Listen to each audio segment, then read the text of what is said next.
Yeah, we're excited about getting out there, kind of like the Monday Night Football theme. We're ready to play some football. And so I think it's exciting. The players are excited. And I know the coaches are too, and getting ready to go. So we'll be going tomorrow. Okay, Steven Johnson.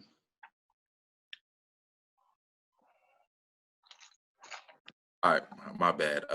Hey, Coach, how are you? I'm doing great, Steve. How you doing? Doing all right. Happy to be home. Happy football is almost back. Yeah, exactly right. All right, the defense took a pretty big leap last year, went from 94th in scoring defense to about 58th. So for you, what's your goal in terms of just keeping that momentum going and seeing that defense continue to improve? Yeah, I thought they did some really excellent things last year, and the young men are excited about it. I'd like for us to definitely keep moving in that direction. The kids have been hungry. They've been very attentive in all of our meetings and our walkthroughs. So I'm excited to see what they do. And we've got some good talented football players out there, and I definitely expect us to keep improving on defense. Okay, Terry Davis. How you doing, Coach? Doing great, Terry. You doing all right? All right. I know this been your first year at Memphis. You really hadn't had your hands on your players. How hard is it to really evaluate and teach you guys your system going into the season? Well, the walkthroughs have really helped us a lot as far as being able to, alignment and assignment is so key on defense because offenses give you so many different formations, so many different motions, the splits of the receivers. So I definitely believe the kids understand that. Now we've got to get out there and see them play and run and tackle and make plays on the ball. And that's where a lot of the next step of the evaluation goes.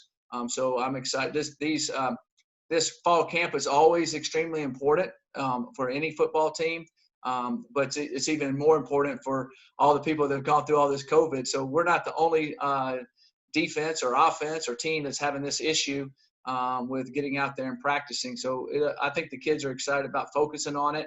And yes, we will have to do a little bit more evaluating than we would have if we would have had 15 practices in the spring to evaluate them at full speed. Okay, Evan Barnes. Coach, how's it going? Great. It's going super. Awesome. So you mentioned how hard it is to, evaluate guys right now, but how much have the players really kind of helped you transition? I know we spoke this summer about it, but just kind of how have the players helped ease this transition for you as you've kind of tried to not just implement this defense, but also, get acclimated on what to expect on the field come tomorrow? Right. They have been very receptive. They've been very attentive. So that's what you can ask for. You walk in a classroom as a teacher, and that's what I look at myself as a teacher. Are they paying attention? Are their eyes on you? Are they asking questions? And they are doing all of that. I've been very impressed with them doing that. They even did that through the Zoom meetings as we're Zooming here. It's hard to do after a while. You want to start tuning out on a Zoom meeting. It's been a lot better. They did a great job there, but it's been a lot better in person. And I think they've really been attentive, and I've been very pleased with their intensity of focus in those meetings and in our walkthroughs. Okay, Anthony Robinson.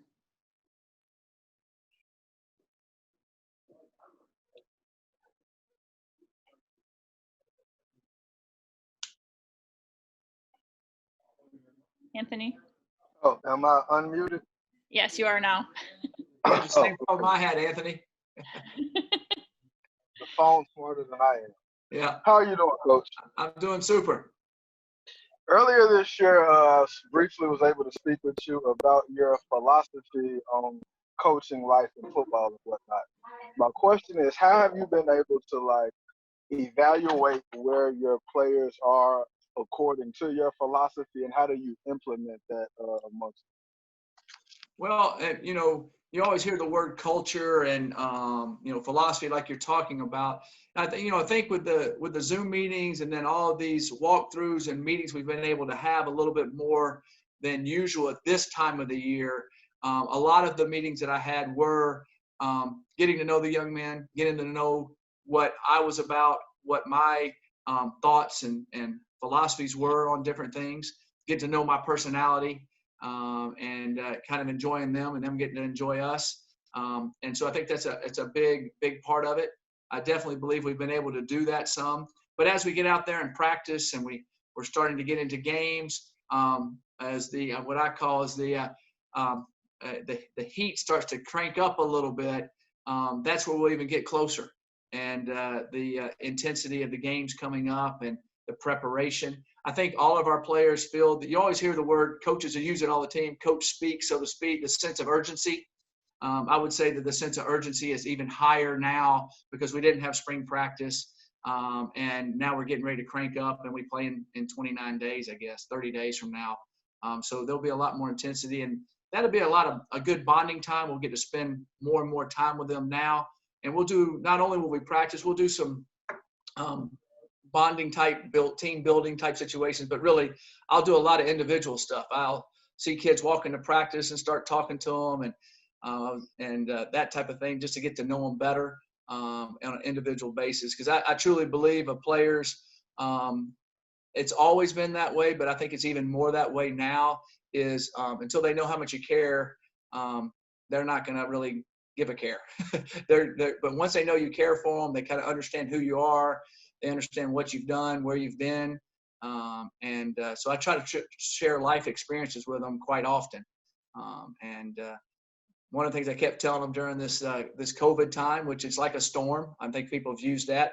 I said, the people that find a way to dance in the rain in the storm are the ones that are going to make it through.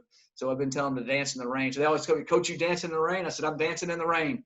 And I think that's your attitude and your positiveness that you need to create for these young men, because there is a lot of anxiety. I mean, I know y'all feel it all around the country on every situation there is. And if you can dance in the rain and go with a smile, it's a lot better chance of getting through it. And we're going to be in it anyway, so we might as well dance in the rain. Okay. Stephen? Coach, I know we said philosophy like 20 times already. Right. It is philosophy right now. We got to get out there and get on the grass. Yeah, then philosophy turns to reality. All right. So from a schematic perspective, what's going to be kind of your ideology on defense? You guys going to use 4 down linemen, or there's going to be a 30 front? Just talk to me a little bit about that. Right. Well, the way offenses are today, okay, we're going to play teams that are going to be a spread. We're going to play teams that are going to be RPO. We're going to play option teams. We're going to play power teams. We have to be flexible. So we'll be a 3-4 and a 4-down team because you have to do that against these different things. You have to have situations where you got to have 5-6 DBs on the field against certain teams. And certain teams, you need more big guys on the field with double tight ends and different things they're doing. So that's what we've been teaching, all those different personnel groups. And we've also been teaching all the different schemes that we'll be running against those type of teams. And so it's a big situation for us. That's why we need more than just 11 guys. You have a package of about 13 or 14 guys when you're going into certain games. And then on back of that, instead of having 22, you got to have 28 guys ready in the 1 and 2 deep. And then I'll throw another wrench in it. With the COVID, we got to be at least 3 deep because somebody's going to probably get it. So we've got to be able to adapt. We can't just say we can't play.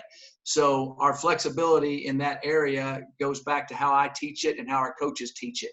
So it's got to be complex but not confusing. And I feel like that we have a system that I've developed over the years that can do that. Okay. It looks like Stephen. Oh, Take your sorry, mute off, Coach.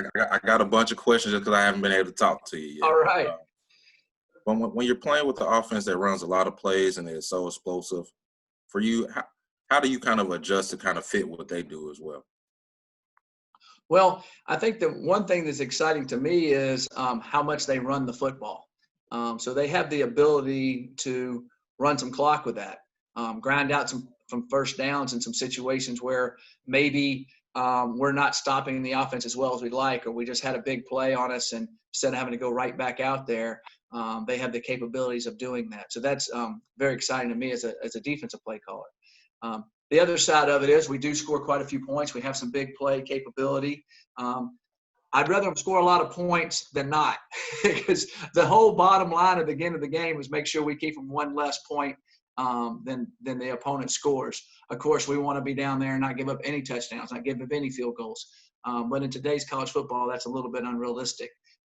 But I think that there's a good complementary factor there.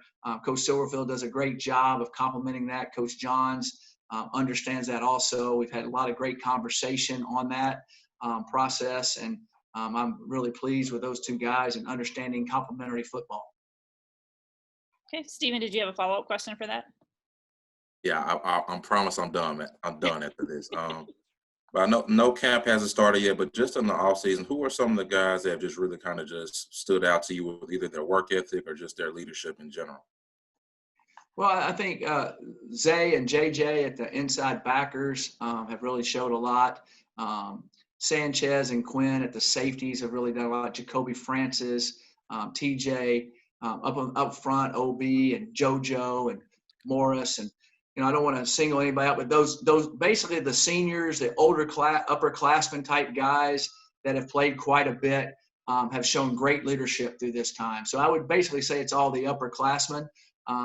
But the guys that y'all seen out there playing that have led and played well.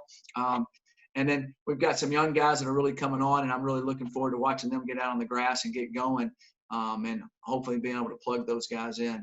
But mainly the guys that have played quite a bit of football, and they've all bought in. I haven't had anybody at all even sidestep or try to do anything different or roll their eyes at anything we're doing. They have all been totally bought in. I think that the improvement they made last year, they want to show that they can do that again, and that's my job, is to make sure we improve again. Okay, Terry Davis. Hey, Coach, what's going to be the biggest difference from what we saw last year with this defense versus what we're going to see this year with this defense? Well, great question. I think that hopefully we'll be able to cause lost yardage plays like they did last year. It's a big deal. We have a lot of quick D linemen that are very good at that type of thing. I would hope that we would improve in the pass defense aspect of it. And they did some excellent things in the pass defense, but I think that's an area that we could improve. To make I hope to make a jump with the defense. But that's kind of easier said than done. In this league, there's so many teams that throw the ball so well, have excellent passing attacks, excellent receivers, good quarterbacks. But that's an area that I feel like that we need to make some improvement in.